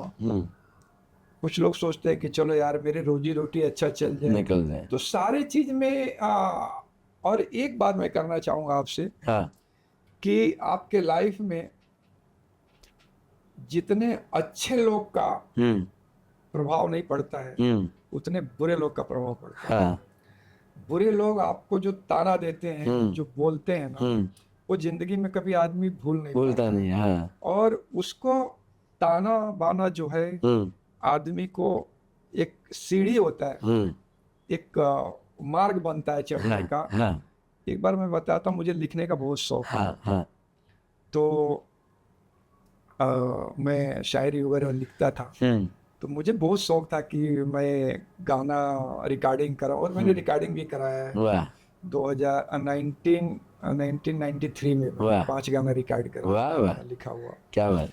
तो मैंने एक बार, तभी तो पीसीओ से हुआ करता था, तो मैंने एक बार जोहू से पीसीओ से ही फोन लगाया, तो प्यारेलाल जी, लक्ष्मीकांत प्यारेलाल जी, तो लक्ष्मीकांत जी खुद उठाए फोन। वाह तो मैं बोला सर मैं स्ट्रगल करता हूँ, छोटा मोटा राइटिंग करता हूँ, कुछ लिखा हूँ गाना वगैरह, मैं आपको दिखाना चाहता हूँ। हाँ बोले बेटे तेरे बात से तो तू ऐसा लग रहा है कि मुश्किल से 20-25 साल का होगा। हाँ तो बोला हाँ सर। तो बोले देखो तो हिमालय जानते हो ना? हाँ बोला हाँ सर। तो बोलते कि देखो आज हम लगभग 50-55 साल के हैं और हमारे बाल पक गए हैं, हाँ तो जब आपको हिमालय पे चढ़ना है तो आप जब चढ़ेंगे तभी आपके पैर फिसलेंगे, फिर चढ़ेंगे फिर गिरेंगे, फिर चढ़ेंगे फिर गिरेंगे, आप बहुत नजदीक जाके भी गिर के फिर नीचे आ जाएंगे। बराबर। तो अगर आप वो हिमालय पे चढ़ना है, अगर आपको इतना मेहनत करना है, तो अगर आपको चढ़ना है तो बहुत मुसीबत है, उसको अगर आप झेल सकते हो तो झेलो और बनो। वाह। एक बात इतना बढ़िया लगा कि मेरे समझ में आ गया वो बात उनकी, तो मैं बोला कि मैं शायद राइटर फील्ड में उतना नहीं चढ़ पाऊंगा, अच्छा। क्योंकि मैं शादीशुदा था, हाँ। मेरे बच्चे थे, पारिवारिक था, माँ थे, बाप थे, उनको भी देखना था। हाँ तो मुझे लगा कि नहीं ये मेरा फील्ड नहीं है, मैं उसी दिन छोड़ दिया, बराबर। मैं अपने लिए लिखने लगा। वाह। मगर उससे मैं सोचा कि कमर्शियल कुछ नहीं सोचा, तो मेरा तो ध्यान पेंटिंग में था, तो मुझे भी लगने लगा अरे यार मैं 2 नाव पे कैसे चढ़ सकता हूँ। हाँ तो जो मैं लाइफ में सोचते रहा उसी को सोचूं, तो फिर धीरे धीरे धीरे धीरे मैं आप मानेंगे नहीं, आर्ट लाइन में भी आया, एज असिस्टेंट आर्ट डायरेक्टर का भी काम किया फिल्म वाह। लाइन में 10 साल तक। वाह। और मेरे गुरु लोग बहुत बड़े बड़े लोग थे, बसंत काटकर करके, होंडा साहब थे, और पहली फिल्म मैंने माचिस से स्टार्ट किया। क्या बात है। गुलजार जी के साथ। वाह। और गुलजार साहब से और होंडा जी से बहुत मतलब क्लोज बात होता था, तू क्या करेगा, नहीं मैं करूँगा, इस तरह से बात होता था। अरे वाह। तो बहुत बास भी होते थे, अच्छा लगता था। हाँ तो मैं बताता हूँ, एक बार फिल्मालय में होंडा साहब के पास गया था और कुछ बोला उन्होंने लिखने के लिए, पार्किंग का कुछ ये था, और मुझे बोले कि जाओ लिख के लेके आओ, और ना मान लिखने के लिए स्केल चाहिए लाइन मारने के लिए। तो मैं बोला क्या करूं, मेरे लिए थोड़ा सा ये था, तो ऐसे ही लादी पड़ा था, इसका लाइन देख के मैं लिखने लगा। वाह। होंडा साहब बोले यही आर्ट है, वाह। कि तुम्हारे पास कोई स्केल नहीं है, कुछ नहीं है, कभी तुम्हारे पास ब्रश भी नहीं है, और तुमको काम करना है तो करना है। बराबर। जिंदगी में ये जरूरी नहीं है कि तुमको हरदम तलवार अच्छा ही मिले। हाँ। कभी जंग लगी हुई तलवार से भी लड़ना पड़ता है इंसान को, आपके अंदर वो पावर होना चाहिए। तो वो भी मुझे बहुत अच्छा सीख मिला कि हाँ मैं किया तो मैं भी, मगर जो प्रोत्साहन मिला, जो मुझे सीखने को मिला, इतने बुजुर्ग आदमी अगर इस तरह से बोल रहे हैं, मैं अंदर से बहुत खुश हुआ। वाह। खुश इसलिए नहीं हुआ कि मैंने लिख दिया, खुश इसलिए हुआ कि देखो ये टेक्निक है, आज मैंने अचानक आ गया, तो एक चीज आया जिंदगी में कि आप अकेले हो या कैसे भी हो, आप जिंदगी में आप ये मत सोचो कि मुझसे होगा नहीं, कोई भी दुनिया का काम, ये मत सोचो कि नहीं होगा, आप थको हारो मत, आप हाथ पैर मारो, हो जाएगा। बराबर। क्योंकि आप लाइफ में वही काम लोगे ना कि जिसको आप जानते हो। अब मान लीजिए आपको तैरना नहीं आता है, तो अगर आप समंदर में कूद गए तो हमारी बेवकूफी हो सकती है। तो मान लीजिए हमको वही काम मिलेगा। अगर मान लीजिए मैं आर्टिस्ट हूँ, मैं पेंटर हूँ, मैं अगर कुछ करता हूँ तो मुझे वही काम मिलेगा जो चैलेंजिंग हो, बराबर, और उसको करना चाहिए। तो अगर हम कोई चीज जानते ही नहीं है तो वो कैसे हम एक्सेप्ट कर सकते हैं? बराबर। ये सब चीजें हैं लाइफ में जो आपको बहुत कुछ सिखा के जाती है, चीज के फिर भूलती नहीं है इंसान। देखो आपके लाइफ में कितने लोग मिलते हैं, बहुत लोग मिलते हैं, लाखों मिलते हैं, मगर याद बहुत कम लोग रह जाते हैं। कुछ चंद लोग याद रह जाते हैं जो जो छाप पे छोड़ बैठे जाते रहते हैं, हैं। और हाँ उनकी बातें जब हम याद करते हैं हाँ तो मैं एक बात और बताता हूँ। मैं जब भी 9वीं में था तो हमारे गांव में एक पेंटर थे, दिनेश नाम था, दिनेश विश्वकर्मा का नाम था। वो बहुत अच्छे आर्टिस्ट थे उस जमाने के, तो मैं उनके पास जाता था। तो वो अच्छे के साथ साथ थोड़े आलसी थे, अच्छा तो वो बहुत सारे पोर्ट्रेट ले लेते थे बनाने के लिए, और आके उनको गाली अवले दिया करते थे लोग। क्या हुआ दिनेश जी, आपने बनाया नहीं? अरे भाई साहब, देता हूँ देता हूँ। और वो काम को ऐसे ही कुछ नहीं कर देते, मगर ऐसे साल साल भर लगा देते, साल लगा देते। तो मैं सोचता था कि दिनेश जी ऐसा क्यों कर रहे हैं? जिसका पैसा ले लिए उसको काम करके दो आप। और उनका काम बहुत अच्छा था। तो कभी बोले कि अरे मन नहीं लग रहा है, कभी ये नहीं हो रहा है, मुझे वो दुख होता था।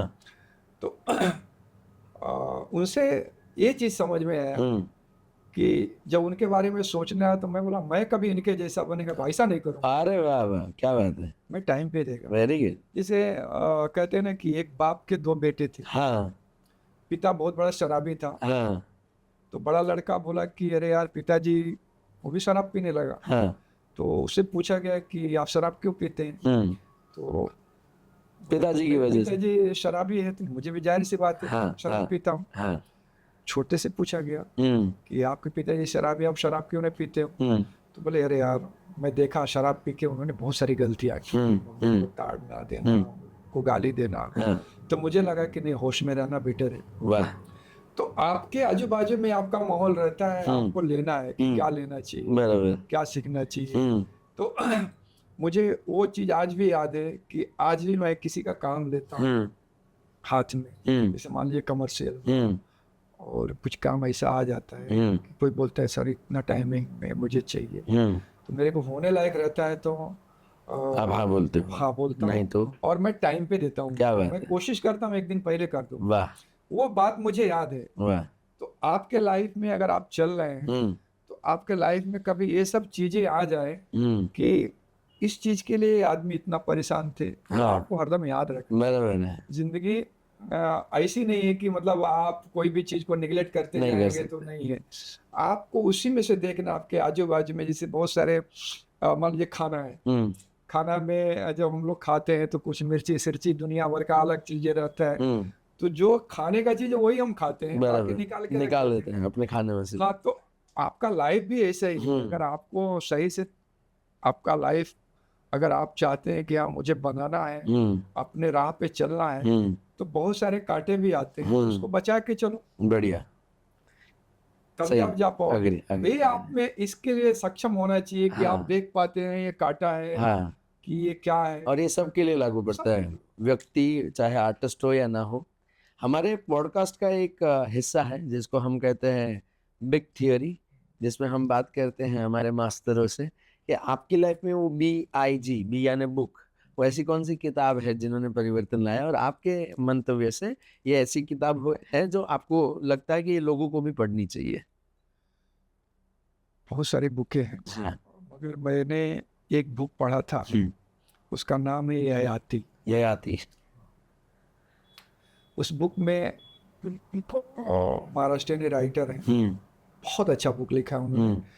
तो उनको सामाजिक कार्य के लिए कुछ जैसे मान लीजिए क्या होता है, धार्मिक चीज के लिए बोला गया था लिखने के लिए, मगर जब वो उपन्यासकार थे वो बुक को लिखे हैं तो अपनी जो उनके मन के अंदर क्या क्या चल रहा है उसको उन्होंने उसमें डाला है। तो जब आप बुक पढ़ते जाएंगे ना तो आप ऐसा लगता है कि आप तैयार होते जा रहे हैं आगे बढ़ने के लिए। उन्होंने अपने बुक में एक लिखा है कि दुनिया में एक प्रकृति है, एक मनुष्य, एक द्वंद्व है, 3 चीजें। मनुष्य करता है, हंसता है, रोता है, गाता है, जिसमें जान है। कुछ करता है, दूसरे को देख के कुछ होता है। दूसरा प्रकृति। प्रकृति अपने हिसाब से चलती है, उसको जब बरसना होगा बरसेगा, जब बाढ़ आना है बाढ़ आएगा, जब पेड़ अपने हिसाब से चलता है, उसका कुछ अपना जगह है। एक है द्वंद, हाँ, दिखता नहीं है फिर भी हम लोग मानते हैं, जैसे भगवान है, भगवान को हम देखे नहीं फिर भी हम मानते हैं उनको। तो तीनों पे आधारित है। जैसे कि मनुष्य है, अगर कहीं कोई बच्चा डूब रहा है तो वो अच्छा इंसान रहेगा तो कूद के उसको बचा लेगा और बोलेगा अरे यार ये बच्चा है डूब रहा है इसको बचाओ, या शोर करेगा। प्रकृति है, अगर कोई नदी में डूब रहा है तो कभी नदी का पानी ऐसा नहीं बोलेगा निकाल के रख दो। या अगर कोई पेड़ है, अगर उस पे आप खड़े हैं और वो डाली टूट गई तो कोई दूसरा पेड़ में से डाली ऐसा नहीं निकलेगा कि आपको बच गया। और तीसरा द्वंद, जिस पे हम लोग कहीं कहीं विश्वास भी करते हैं, कहीं कहीं नहीं विश्वास करते हैं, जैसे परमात्मा को बोलते हैं। और उसमें हम लोग ये देखते हैं कि कभी देखे नहीं एक ऐसा आकार निकलता है जो कभी कभी हमको लगता है कि ये भगवान का है, कभी कभी ऐसा लगता है कि नहीं यार कुछ नहीं है, द्वंद है, कुछ है नहीं, मतलब बहुत कुछ है। तो उस तरह से हम सोचते हैं। तो उन्होंने जो उसका वर्णन किया है वो बहुत ही जबरदस्त है। उन्होंने एक एक चीजें ऐसा बताया कि राजा प्रजा के साथ किस तरह रहना चाहिए, राजा का दोस्त है उसके साथ कैसा रहना चाहिए। एक बार ययाति और उनके गुरु रहते योगी, जो योग के मास्टर रहते हैं, वो एक बार रास्ते से ऐसे गुजर रहे हैं तो एक गुलाब का फूल दिखता है। तो याति बोलते हैं यार फूल बहुत खूबसूरत है, एक काम करो इसको तोड़ लो। तो वो योगी रहते हैं, वो आर्टिस्ट आदमी, वो बोलते हैं कि अरे आप तोड़ने की बात क्यों करते हैं, आप कोई भी इतनी खूबसूरत चीज है प्रकृति ने दिया है, भगवान ने बना के हमको दिया है, इसको देखो और देखते रहो, देखने की चीज है, तोड़ने की थोड़े। तो राजा बोलते नहीं यार तोड़ो और इसको लेके जाओ। तो बोलते हैं कि आप लोग धन वाले हैं, दौलत वाले हैं, हर चीज को तोड़ना क्यों चाहते हैं? क्या बात, बहुत बड़ी सीख है ये।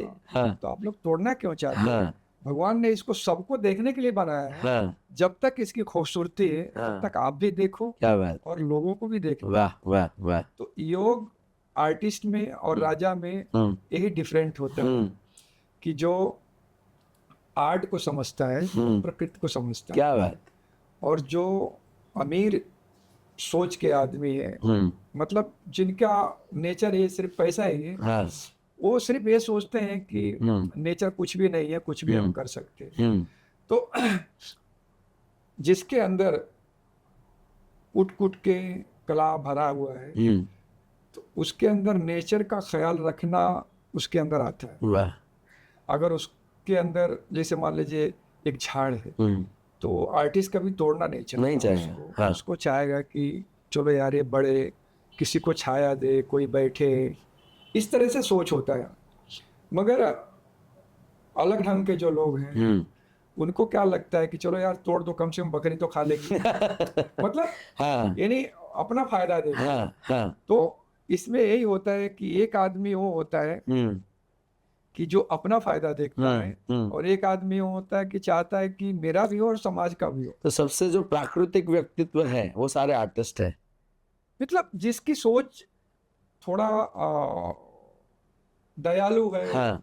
आर्ट में भी दया बहुत है जरूरी। जो भी एक्टर जो भी देख लो, अगर जिसके अंदर दया नहीं है वो आर्टिस्ट हो ही नहीं सकता। वाह, इसके ऊपर एक मैं कहावत कहना चाहूंगा कि जो भूख लगे और खाए ये प्रकृति है, बिना भूख लगे खाए ये विकृति है। भूख लगी है फिर भी अपने में से मिल बांट के खाए, यही हमारी संस्कृति है। करेक्ट। हाँ, बहुत सही बात बोला आप। तो ये मुझे लगता है ये हर किसी के अंदर है। जैसे आपने द्वंद कहा ना, तो मुझे ऑन द स्पॉट आपकी पेंटिंग का ख्याल आया कि बहुत सारे व्यक्ति हमारे घर पे आते हैं, हम बहुत बड़े ही प्यार से भाव से हम आपका आर्टवर्क है और उनको दिखाते हैं। बाहर हॉल में मेरी पेंटिंग है जो आपने की है वो भी दिखाते हैं, तो पहले देख लेते हैं पहली नजर से, फिर लाइट का प्रकाश जब बदलता है इस पेंटिंग पे तो बड़ा ध्यान से फिर सोचते हैं हाँ दिए के ऊपर कुछ है, फिर याद आता है ये तो गणपति जी की मूर्ति है। सो यही द्वंद में से क्रिएशन की तरफ जाने की, तो इसको मैं जोड़ता हूँ कि आर्टिस्ट भी आज एंटरप्रेन्योर बन सकते हैं, व्यावसायिक बन सकते हैं, पैसे कमा सकते हैं, क्योंकि एंटरप्रेन्योरशिप भी कुछ इसी तरह की है, heading from unknown to known, कि कुछ नहीं पता आर्ट में, पर फिर भी करते करते आपने जैसे कहा सतत रहते रहते रहते उनको अपने इष्ट के, अपने भगवान के, अपने विधाता के दर्शन होते हैं या अपने सक्सेस के दर्शन होते हैं। सो ये आर्टिस्ट की जर्नी रहती है, अगर आपने जैसे कहा कि वो धीरज रखे, नदी बने और एक जगह पे ठहरे नहीं। सो जैसे हमने बुक के बारे में बात किया, अब हम बात करेंगे इंडिविजुअल की। ऐसे कौन से व्यक्तियों को मिलना चाहिए? जैसे मैं बहुत बड़ा ही गर्वित महसूस करता हूँ कि अगर मुझे कोई आर्टिस्ट बनना चाहता है तो मैं उनको आपके पास लेके आता हूँ। जैसे बहुत सारे बच्चों उनके माता-पिता के साथ में आपको मिला हूँ कि सर ये आर्टिस्ट बनना चाहते हैं। तो आप किनसे मिले थे? ऐसे व्यक्तित्व के बारे में हम जानना चाहेंगे जो गुरुवर्य थे आपके। हाँ, देखिए क्या होता है जब आपका बहुत लंबा सफर होता है लाइफ का, तो बहुत सारे लोग मिलते हैं और वो लोग को आप नहीं बुला सकते। जैसे मान लीजिए मैंने छोटा सा नाम लिया दुखीराम सुखी, शुक्र, हाँ, तो ये भी एक लाइफ गुरु थे, यस। और जो मुझे लेके आए थे मुंबई, वो भी अपने गुरु ही हैं। एक बात हाँ, भले सही सही ना, जो भी राइट उनके साथ राइट हुआ। Right right. और तीसरी बात मुझे एक थे दिनेश तिवारी करके नाम था, वो रिक्शा चलाते थे। तो बोरीवली आया तो उन्होंने एक साइन बोर्ड की दुकान में लगाया वाह। काम पे, और मैं धीरे धीरे धीरे धीरे साइन बोर्ड करने लगा। और उस समय मुझे 200 रुपया कुछ महीने का मिलता था, मगर पैसे की बात नहीं नहीं थी, थी, दिल हाँ, की बात थी हाँ। कि चलिए उस समय मुझे लिखना भी उतना नहीं आता था, मगर फोटो बनाने आता था मुझे। बराबर। तो जैसे ट्रक वगैरह पे जो फोटो बनते थे पहले जमाने में, डिस्टर वगैरह नहीं था, हाँ, तो राउंड में कैसा फोटो बनता था, अम्बे माँ का, बजरंग बली का, जो भी है वो बनाता था मैं, वाह। और लिखने वाला लिखता था। हाँ, तो कुछ 10 रुपया 5 रुपया एक फोटो पे मिल जाता था। बराबर।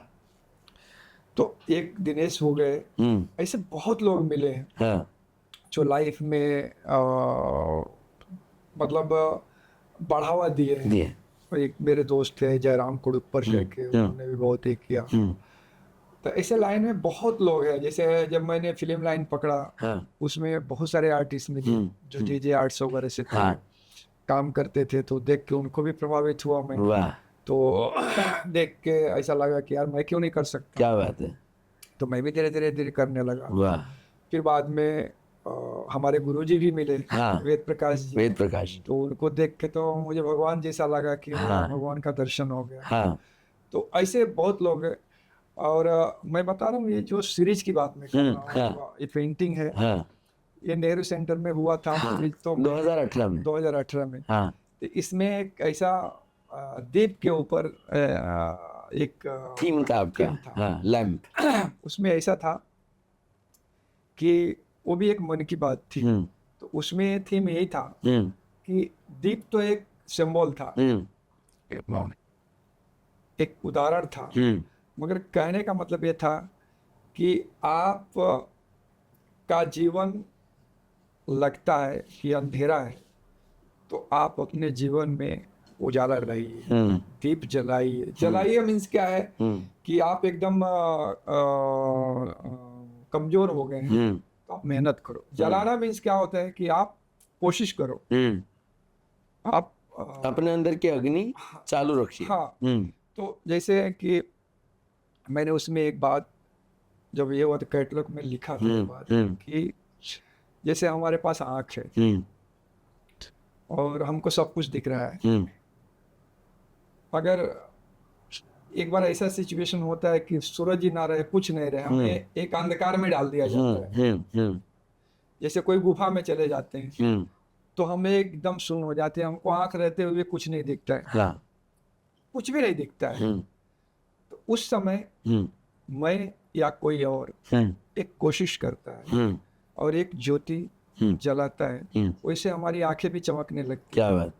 जबकि हमारी आंखें हैं फिर भी हम अंधे हैं, मगर जब एक माचिस की तीली या कौन सी भी ज्योति निकलती है वैसे हमारी आंखें भी चमकने लगती है। Agree agree agree. तो कहने का मतलब ऐसा है कि आप के जीवन में जब एकदम अंधेरा छा जाए तो आप दीप जलाने की कोशिश करो। क्या बात है, क्या बात है। एक चिंगारी तो देखो, तो आपकी अंधी आंखें भी खुल जाएगी। हाँ, ऐसा ये सब्जेक्ट था। तो पेंटिंग था, तो मैं अपने दिल की बात बताने से न रहा। क्या बात कि ऐसा ही हमारी और आपकी सबकी जिंदगी है। हाँ। कि जिंदगी में कई बार ऐसा आता है कि हमको लगता है कि नहीं अभी हमारा लाइफ एकदम अंधेरा हो गया है। तो हमको वो नहीं सोचना चाहिए, हाँ। हमको किसी तरह से एक दीप जलाना चाहिए। एक लैम्प दिखते रहना चाहिए। ये अकबर बीरबल की एक कहानी में भी ये था कि एक चैलेंज दिया था अकबर ने कि एक नदी के अंदर खड़ा रहना है पूरी रात ठंड में, तो जो भी खड़ा रह पाए मैं उसको प्राइज दे दूंगा। तो एक गांव के वृद्ध व्यक्ति पूरी रात ठंड में खड़े रहे, तो उनको पूछा गया कि आप कैसे खड़े रह पाए, ये यंग लोग हट्टे कट्टे भी चैलेंज नहीं पाए तो आप कैसे खड़े रह पाए। बोलते नदी के सामने आपका महल था, महल के अंदर एक कमरा था, कमरे के अंदर एक दिया था, उस दिए को देख के मेरे अंदर जो एनर्जी थी वो मुझे मिल रही थी। तो ये बड़े दूर था पर ये दिख रहा था उसकी एनर्जी में मिलती है। सो मैं आपके सारे गुरुवर्य को तहे दिल से धन्यवाद कहता हूँ कि उनका दर्शन आपके अंदर मुझे मिल रहा है, आपके क्रिएशन से हमें वो मिल रहा है और ये मिलता रहे ये आशीर्वाद। और आखिर में आर्टिस्ट का ध्येय क्या होना चाहिए जब आर्टिस्ट बने, जैसे बिग थियरी में लास्ट आता है गोल, तो आपके हिसाब से आर्टिस्ट का ध्येय क्या होना चाहिए जीवन में? देखिए, जीवन में अपने काम के प्रति सच्चाई। बराबर। आपको जब तक ये नहीं मालूम पड़ता है कि मान लीजिए जो भी आप कर रहे हैं उसके ऊपर आपको खरा उतरना है, मतलब 100% आपको देना है, 99% भी नहीं, वाह आपको 100% देना है, वाह। चाहे जो भी हो। जब तक आप अपने काम के प्रति आपकी लगन पूरी तरह से नहीं लगेगी तब तक वो काम अधूरा है। वाह। तो जो भी क्रिएटर है, जो भी इस लाइन में है या कौन सा भी लाइन में हो, लाइन तो सबकी एक ही जगह जाती है। हाँ। तो मेरे कहने का मतलब है कि एक मैं बात बताता हूँ आपको, थोड़ा सा लंबा होगा। चलेगा चलेगा। माइकलोंजेलो करके बहुत बड़े आर्टिस्ट हुआ करते थे, वो थे मूर्तिकार। अच्छा। मगर वहाँ के जो ईसाई के जो ये लोग थे, पादरी थे, तो उस जमाने में वही लोग का राज चलता था, वही राजा थे उस जमाने में।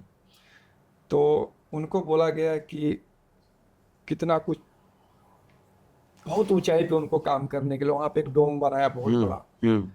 तो ये बोले कि यार मेरा काम नहीं, मैं मूर्तिकार हूँ, मगर बोले कि आपको करना पड़ेगा।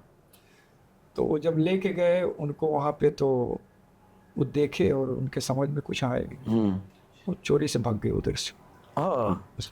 भाग गए, 2 साल तक दिखे ही नहीं। 2 साल तक दिखे नहीं और सैनिक सब ढूंढ रहे हैं। एक बार उनको कोई आदमी मिला, दाढ़ी उड़ी रखा था एकदम, बोले कौन आदमी है, देखते हैं, देखे तो माइकलोंजेलो था।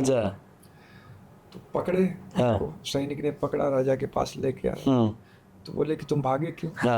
बोले मैं भागा कहाँ? तो बोले मेरा काम नहीं कर रहे हो। बोला आपका ही का तो काम कर रहा था। बोले कैसे? बोले चलो। तो गए तो वहाँ पे बहुत सारे पेपर पड़े थे। तो बोले ये काम तुम वहाँ कर सकते थे बंद कमरे में। तो बोले कैसे करूँगा? मैं यहाँ देखा, बादलों को देखा, बादल जैसे जैसे दिखते थे उससे उससे मुझे जो सोच था वो आकार आते थे।